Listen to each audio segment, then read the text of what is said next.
I'm flexing so hard, turning bad into stripper club. Two phone in my pocket. Oke, assalamualaikum warahmatullahi wabarakatuh. Perkenalkan saya Muhammad Abdel, NIM 20401110198 dengan kelas MSTMX. Oke, kembali lagi bersama saya dengan tugas UAS MSTM dengan topik yaitu yang saya menarik itu komunikasi skill. Oke, seperti. Nah, menurut jurnal internasional yang judulnya The Role of the Interpersonal Communication Skill of the Human Research and Management pada jurnal internasional Journal of the Science of Research dengan penulis Ansari dan Ena pada yang tempatnya itu universitasnya itu Al-Ghana Muslim University pada tahun 2001 volume 10 halaman 916 sampai 922. Mungkin ada serta link atau citasi yang ada yang saya yang saya kasih bawahnya atau mungkin sebagainya. Nah, salah satu untuk mengasah keterampilan komunikasi skill ini, yang pertama itu komunikasi interpersonal. Nah, komunikasi interpersonal ini sangat-sangat menjadi kebutuhan pada saat ini dalam skenario penjalankan organisasi dan sebagainya. Nah, setiap individu mahir menyampaikan maksud apa yang ingin disampaikan, tidak menyakiti siapapun, entah itu dalam orang lain atau rekan kerjanya. Organisasi mencari individu yang memiliki keterampilan komunikasi teknis dan interpersonal. Oleh sebab itu, semua bisnis mengharuskan karyawannya untuk berkomunikasi dalam organisasi dan di luar organisasi untuk menjalankan berbagai fungsi yang berkaitan dengan pekerjaan. Nah, dalam studi ini menggambarkan bahwa keterampilan komunikasi interpersonal utama merupakan peran yang penting di dalam bidang sumber daya manusia dan manajemen. Nah, mungkin humanis departemen ini memerlukan skill ini secara nggak langsung dan harus wajib, mungkin kemungkinan seperti itu. Nah, temuan ini menunjukkan domain sumber daya manusia ini memiliki keterampilan komunikasi interpersonal yang serupa. Nah, untuk studi kasusnya ini biasanya di lembaga pendidikan, karena jurnal ini mengarahkan ke pendidikan, yaitu di dalam lembaga pendidikan yang pada hasil jurnal ini. Nah, selanjutnya itu strategi komunikasi human resource development HRD dalam meningkatkan kualitas kinerja karyawan di PT Mitra Mandiri Samarinda dengan penulis Sahara Asma Kinanti Nufitria Kadek Disayatiwanti dari jurnal Ekompisik Unmul. Nah, pada tahun 2020 volume 4 halaman 108 sampai 107 dengan tujuan diharapkan PT ini menurut penulis untuk mengetahui strategi komunikasi HRD dalam meningkatkan kualitas kinerja karyawan di outsourcing PT Tekindo Mitra Mandiri Samarinda. Oke, pengambilan data ini PT ini menggunakan data primer, yaitu data yang diperoleh langsung dari objek yang telah diteliti oleh prosedur dengan teknik pengambilan data yang berupa observasi dan wawancara. Nah, maupun penggunaan instrumen pengukurannya dirancang sesuai dengan tujuan penelitian ini. Sumber data yang diperoleh oleh Key Information yaitu Bapak E sebagai HRD di PT Tekindo Mitra Mandiri menjadi informan, yaitu karyawan outsourcing PT Tekindo Mitra Mandiri tersebut. Nah, jenis penelitian ini digunakan dalam menggunakan kualitatif deskriptif. Nah, pada fokus penelitian ini dalam penelitian ini yaitu perencanaan pesan atau kegiatan dan evaluasi.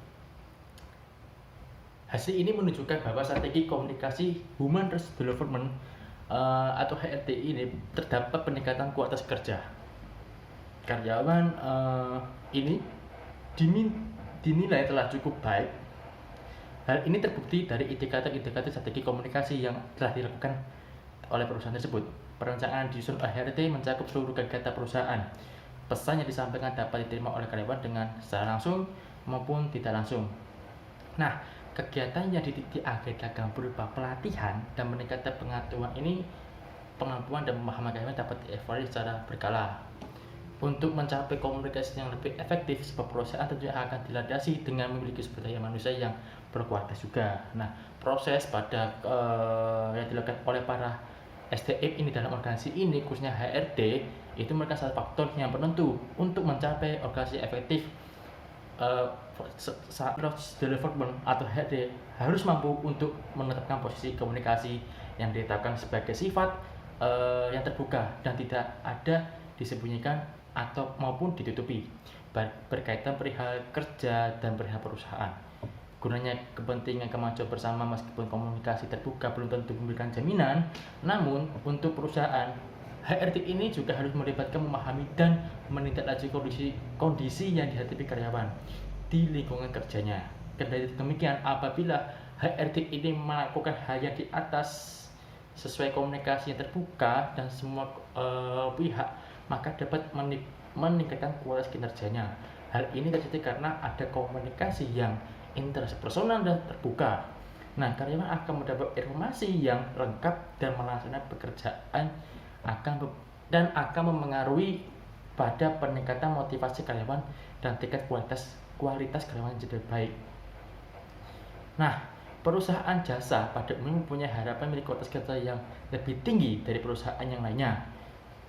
Karyawan outsourcing ini perusahaan yang diantaranya masalah di tempat kerjanya ini buruknya komunikasi yang terjadi antara HRD dan karyawan. Nah, seperti diketahui bahwa hubungan antara diri sendiri dan orang lain tidak bisa dipisahkan dengan namanya komunikasi. Nah, apabila komunikasi terjadi tidak maksimal atau bahkan cenderung buruk, maka bisa menjadi penyebab terjadinya kesalahpahaman yang berujung pada masalah di tempat kerja. Pembahasan yang ada di atas sesuai jurnal yang ada ini yang berkaitan dengan jurnal yang di atas, saya menganalisis dan menghubungkan bahwa ini bisa difokuskan sebagai strategi komunikasi. Dalam perencanaan pesan kegiatan evaluasi, maka dapat disebutkan bahwa strategi komunikasi HRD kepada karyawan ini khususnya di outsourcing dalam peningkatan kualitas kinerja dapat direncanakan seperti perencanaan yang disusun oleh HRD pada PT Mitra Mandiri Samarinda, meliputi dasar tanggung jawab pada tugas karyawan masing-masing. Yang kedua, strategi komunikasi HRD kepada karyawan outsourcing ini dalam meningkatkan kualitas kinerjanya. HRD bisa menyampaikan pesan beberapa cara, yaitu informasi dilakukan secara langsung melalui pemberitahuan secara tertulis yang disebar oleh papan pengumuman, grup-grup handphone, WhatsApp dan sebagainya. Yang ketiga itulah berupa pelatihan yang berupa meningkatkan pengetahuan, kemampuan, pemahaman karyawan, diri dan tanggung jawab. Nah, kita harus memahami bahwa skill HRD di dalam komunikasi skill, ya, keterampilan komunikasi ini sangat penting. Salah satunya ya kita kembali lagi secara banyak macam skill yang bisa diasah dan bisa digunakan, apalagi sebagai contoh HR. Nah, saya akan bercerita sedikit tentang pengalaman saya pada saat saya hubungkan dengan pengalaman PKL saya, yang dimana saya juga sebagai ketua PKL itu di perusahaan, saya tidak nama di perusahaan di bidang pengolahan air. Komunikasi antara atasan dan bawahan cukup baik. Berdasarkan observasi dan wawancara saya lakukan pada saat PKL pada bulan 6 sampai 7, 40 hari. Nah, di mana gaya komunikasi yang dilakukan para atasan dan kebawahan itu lebih cenderung ke interpersonal. Ketika para atasan bawahan ini, apalagi HR-nya, itu membuat komunikasinya lebih intens dan lebih memahami suatu perasaan atau di mana permasalahan yang ada di karyawan, dia lebih terbuka kepada atasannya dan atasannya itu lebih memberikan solusi dan sebagainya. Ini merupakan skill HR yang perlu diperhatikan. Karena apa? Sebabnya ini menunjukkan pada saat saya pengalaman saya pada saat PKL itu menunjukkan signifikan berdasarkan observasi dan wawancara saya. Oke, selanjutnya di zona of dakwah dan komunikasi, yang dimana pengaruh komunikasi interpersonal terhadap dunia kerja. HR ini perlu menguasai suatu skill, yaitu communication skill. Yang salah satunya di communication skill itu adalah interpersonal skill, yang dimana interpersonal skill ini, yaitu keterampilan interpersonal, itu merupakan kemampuan mengenali dan merespon secara layak perasaan, sikap dan perilaku, dan termotivasi serta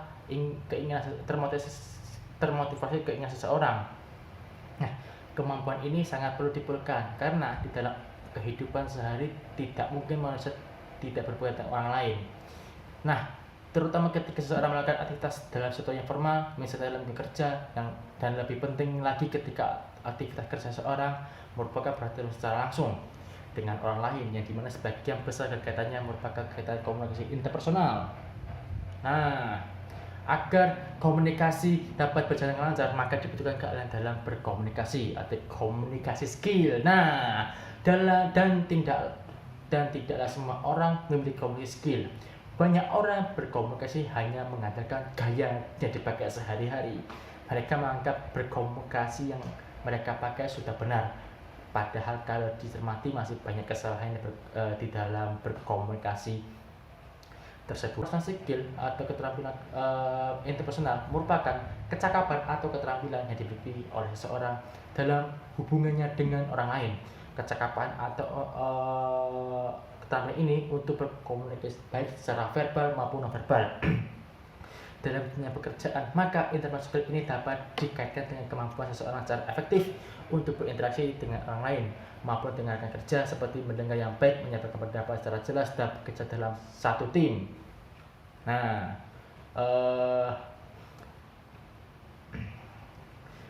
untuk terdapat cara peningkatan kemampuan interpersonal skill. Yang pertama, smile, di mana membangun sikap positif dan ceria mengenai pekerjaan itu, mengenal kehidupan, seringlah tersenyum. Kenapa? Energi positif yang Anda pancarkan di dalam itu akan menarik perhatian orang lain pada Anda. Yang kedua, jadilah impresiatif dengan murah hati, dengan pujian kata-kata yang mengorbankan semangat, ucapan terima kasih ketika seorang menolong Anda. Buatlah kolega-kolega Anda merasa terima ketika Anda menelpon dan atau datang ke kantor Anda. Nah, ketika Anda perhatian orang lain, cermatilah apa yang sedang dilakukan dalam kehidupan orang lain. Ketahuilah momen-momen tertentu mereka tunjukkan perhatian dan simpati kepada rekan kerja Anda. Selanjutnya, latihlah pendengaran yang lebih aktif. Dengan mendengar aktif yang lebih responsif, rekan kerja Anda akan menghargai pengetahuan Anda di dalam bidang tertentu dan benar-benar akan mendengarkan apa yang Anda ucapkan. Nah, selanjutnya, bawalah kebersamaan.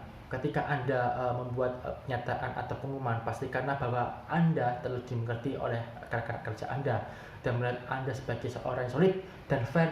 Mereka akan mempercayai Anda.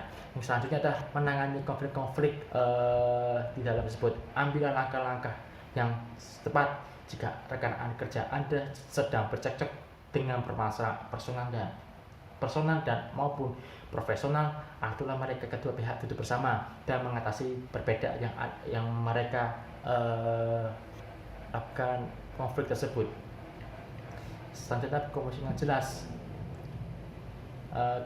Jika Anda tetap mengeluarkan semua apa yang Anda pikirkan, Anda akan memengaruhi perhatian dengan kata-kata atau opini Anda yang Anda tujukan. Yang selanjutnya, hiburan mereka. Ketika Anda menghibur mereka di dalam suasana yang tidak mencekam atau sebagainya, HR itu bisa menggunakan komunikasi dengan meningkatkan dengan salah satunya menghibur mereka dengan membuat orang mau berada di dekat Anda bisa membuat mereka tertawa. Gunakan rasa humor Anda sebagai alat efektif untuk menentukan batasan dan penghiburan berkaitan orang. Oke, Terima kasih dan mohon maaf atas tindak tanduk yang saya lakukan pada satu semester. Saya akhiri. Wassalamualaikum warahmatullahi wabarakatuh. See you.